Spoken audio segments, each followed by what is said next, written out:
रात्रीचे 2:30 वाजायला आले होते. आरती उठून बाथरूममध्ये गेली.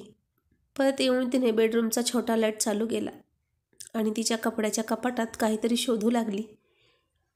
मला त्या लाईटचा त्रास होऊन मी चिडून तिला म्हणालो, अगं झोप ना, काय करत बसली आहेस एवढ्या रात्री? त्यावर ती माझ्याकडे पाहत म्हणाली, काही नाही रे, आणि परत कपड्याच्या ढिगाऱ्यात काहीतरी शोधू लागली. सगळीकडे शोधून झाल्यावर हताश होऊन तिने कपाटाचे दार बंद केले. मग मला म्हणाली, अजिंक्य, अरे मला पिरियड्स आले आहेत. आरतीचे ते वाक्य कानावर पडल्याबरोबर मी प्रश्नार्थक नजरेनं तिच्याकडे पाहत राहिलो. मग मी काय करू? आरती अपराधीपणे माझ्याकडे पाहत म्हणाली, अरे पॅड नाही घरात एक पण. प्लीज रोडवरच्या मेडिकलवरून जाऊन घेऊन येतोस का? मी आश्चर्याने तिच्याकडे पाहत तिला म्हणालो, आरती किती वाजले आहेत बघ जरा. सॉरी यार, मी नाही जाऊ शकत. एवढे बोलून मी खाली सरकलो, चादर अंगावर ओढली आणि आरतीकडे पाठ फिरवली. अवघडलेली आरती क्षणभर विचार करत जागेवरच थांबली. पण मी तिच्याकडे दुर्लक्ष केलं. त्यामुळे ती तिच्या कपाटाकडे जाऊन पुन्हा काहीतरी उचकापाचक करत असल्याचं मला जाणवलं. काही वेळाने कात्रीने कापण्याचा आवाज माझ्या कानावर आला. साधारण 5 मिनिटांचा अवधी निघून गेला. तिने काय केलं मला काहीच कळलं नाही. लाईट बंद करून ती माझ्या बाजूला येऊन झोपली. माझी पाठ तिच्या बाजूला होती. ती मागून माझ्या पाठीला बिलगली आणि तिचे ओठ माझ्या कानाजवळ आणून हळूच आवाजात ती मला म्हणाली, अजिंक्य प्लीज मला जवळ घे ना, मला खूप त्रास होतोय रे. झोप अर्धवट झाल्यामुळे माझी मात्र चिडचिड चालू होती. मी माझ्या अंगावरचा तिचा हात बाजूला करत जवळजवळ खेकसतच जोरात तिला म्हणालो, आरती झोपू दे यार मला. मग ती माझ्यापासून दूर झाली आणि दोन्ही हातांची बोटं छातीवर एकमेकात गुंफून छताकडे पाहत तिने एक सुस्कारा टाकला आणि झोपण्याचा प्रयत्न करू लागली. माझ्या डोळ्यांवरची झोप आता पूर्णपणे नाहीशी झाली होती. उगीच डोळे बंद करून मी झोपेची वाट बघत होतो. एकदम आरतीच्या विव्हळण्याचा आवाज आला म्हणून मी कुस बदलून तिच्याकडे पाहिलं. आता तिची पाठ माझ्याकडे होती. गुडघ्यात पाय दुमडून तिने आपलं पोट दोन्ही हातात गच्च पकडून ठेवलं होतं. शरीराचा मुटका करून बेडच्या एका किनाऱ्यावर आरती शांत पडली होती. मध्येच पोटावरचा हात तिच्या कमरेवर फिरत होता. ती आपल्याच हाताने कमरेवर दाब देत होती. तिचा त्रास मला जाणवत होता. तिचं विव्हळणं चालूच होतं. आरतीच्या या दुखण्याला मी काय करणार असा विचार करून मी आपला गुपचूप डोळे झाकून पडून राहिलो. ती पुन्हा माझ्याजवळ आली. अजिंक्य अजिंक्य म्हणून 2 वेळेस मला आवाज दिला. मी आपला झोपेतून उठल्यासारखं केलं. तेव्हा खालावलेल्या स्वरातच मला म्हणाली, माझी कंबर खूप दुखत आहे, दाबून देतोस का? मी कपाळावर आठ्यांचं जाळं पसरून तिच्याकडे पाहिलं. तिला म्हणालो, आरती सकाळी ऑफिस आहे, मला झोपू दे ना शांततेत. माझ्या उत्तराने आरती अबोल झाली. तिच्या डोळ्याच्या पाणवलेल्या कडा मला अंधारातही स्पष्ट दिसल्या. पण मी त्याकडे सरळ सरळ दुर्लक्ष करून स्वतःला चादरीत गुंडाळून घेतलं. माझ्या मोबाईलवरचा 6चा अलार्म वाजला तशी मला जाग आली. मी उठून बेडवर बसलो आणि माझं लक्ष आरतीवर गेलं. समोरचे दृश्य बघून मला शरमल्यासारखं झालं. माझ्या मागच्या बाजूने आरतीचा गाऊन खूप खराब झाला होता आणि खालच्या बेडशीटचीही तीच अवस्था होती. आरती मात्र गाढ झोपेत होती. तेव्हा माझी नजर तिच्या चेहऱ्यावर फिरली. तिचा चेहरा निस्तेज दिसत होता. पहाटे तिला बराच त्रास झाला असावा. कदाचित तिला आता शांत झोप लागली असेल असा विचार माझ्या मनात चालू होता. पण समोरचे ते दृश्य पाहून मी आरती आरती असा तिला चिडून आवाज दिला. शांत झोपलेली आरती माझ्या आवाजाने दचकून जागी झाली. मी रागानेच तिच्याकडे पाहत तिला म्हणालो, हे काय आहे आरती? तिने ते बेडशीटचे डाग आणि स्वतःचा गाऊन पाहिला.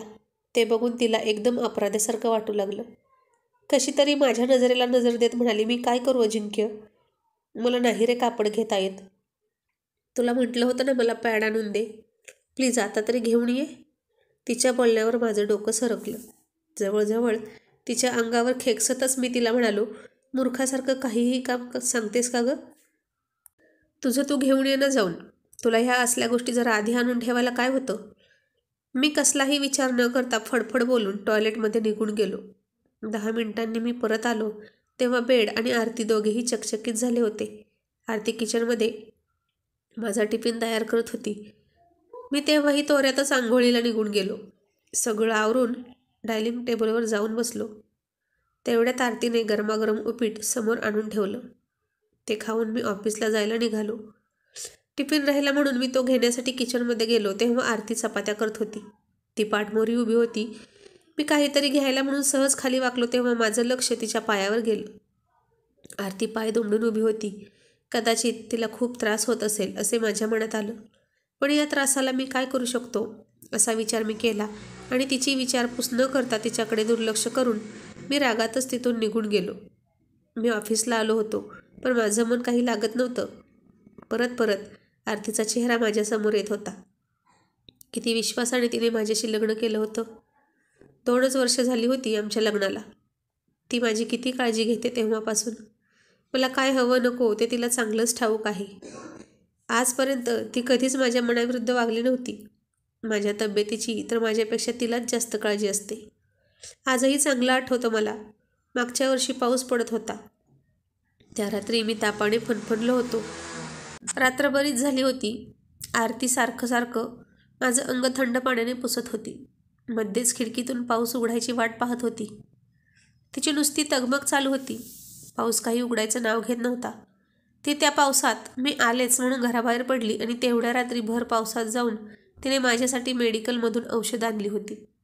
औषध देऊन मला लहान मुलासारखा जवळ घेऊन ती झोपली होती. मलाही तिच्या उबदार कुशीत तेव्हा चांगली झोप लागली होती. मला खूप बरं वाटत होतं तिच्या कुशीत. आज जर मी तिला असंच कुशीत घेऊन झोपलो असतो तर तिलाही किती बरं वाटलं असतं. मला हे सगळं आठवत होतं. मी आरतीसोबत रात्रीपासून असा का वागलो याचं उत्तर मला सापडत नव्हतं. केवळ तिने मला सॅनिटरी पॅड आणायला सांगितले म्हणून आपण असं वागलो का तिच्याशी हा प्रश्न मी माझ्या अंतर्मनाला विचारला. तेव्हा त्यानं अगदी बरोबर उत्तर दिलं. हो, तिने तुला ते आणायला सांगितलं म्हणूनच तुझा पुरुषी अहंकार दुखावला. हे काय पुरुषांचं काम आहे का? परत तोच पुरुषी अहंकार मला हेच सांगत होता. मी तिला जवळ घेऊन झोपायला हवं होतं. तिची कंबर दाबून द्यायला हवी होती. सकाळी तिची अवस्था किती खराब झाली होती तरी तिने मला नाश्ता टिफिन दिलाच ना. पण मी तिच्यासाठी जाऊन का नाही आणू शकलो ते? मग खरंच मी नक्की पुरुष आहे का? आज मला हा प्रश्न पडला होता. मला जाऊन सॅनिटरी पॅड मागायला मेडिकलमध्ये लाज का वाटावी? मेडिकलमध्ये स्त्री कामगार असते तेव्हा तर मी तिला कंडोम मागतोच ना. बरं नसेल हे कदाचित तिच्या लक्षात आलं की तिची तारीख किती आहे, घरात पॅड आहेत की नाहीत. कदाचित आणायचंही विसरली असेल. माझ्या डोक्यात सगळा गोंधळ उडाला होता. माझ्या नजरेसमोरून आरती काही जात नव्हती. मग मी बॅग घेतली आणि सरळ घराकडे निघालो. जाता जाता एका मेडिकलवर थांबलो आणि तिथून एक भला मोठा सॅनिटरी पॅडचा पॅक घेतला. तेव्हा तेवढा मोठा पॅक पाहून सोसायटीतले पुरुष माझ्याकडे कुत्सितपणे हसत होते. इतर बायकांचा प्रतिसाद संमिश्र होता. कोणाला माझा हेवा वाटत होता तर कुणाच्या चेहऱ्यावर बायकोचा बैल असे स्पष्ट दिसत होतं. मी सगळ्यांना दुर्लक्षित करून डोअरबेल वाजवली. आरतीने दार उघडलं. ती खूप थकली होती. मी तो भला मोठा पॅक सोफ्यावर ठेवून आरतीला जवळ घेतलं. प्रेमाने तिच्या पाठीवरून हात फिरवला आणि तिच्या कपाळावर अत्यंत प्रेमाने किस करून तिला सॉरी म्हणालो. तेव्हा आरतीच्या डोळ्यातले आनंदाश्रू मोत्यासारखे माझ्या छातीवर पडत होते. आरतीने तो पॅक उचलला आणि प्रेमाने आपल्याजवळ छातीशी घट्ट पकडला. मी मनाशी ठरवून टाकलं की या 4 दिवसात आरतीला कसलाच त्रास द्यायचा नाही. तिचं अंग चेपून द्यायचं. जेवढं जसं जमेल तेवढं आपण तिला खायला करून द्यायचं. शेवटी लोक बायकोचा बैल म्हणाले तरी चालतील. जोडीदार असतो कशासाठी? एकमेकांची सुखदुःख वाटून घ्यायलाच ना.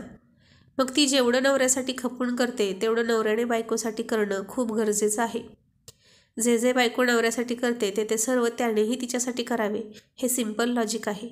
यातूनच प्रेम वाढतं आणि यालाच तर सहजीवन म्हणतात. बरोबर ना?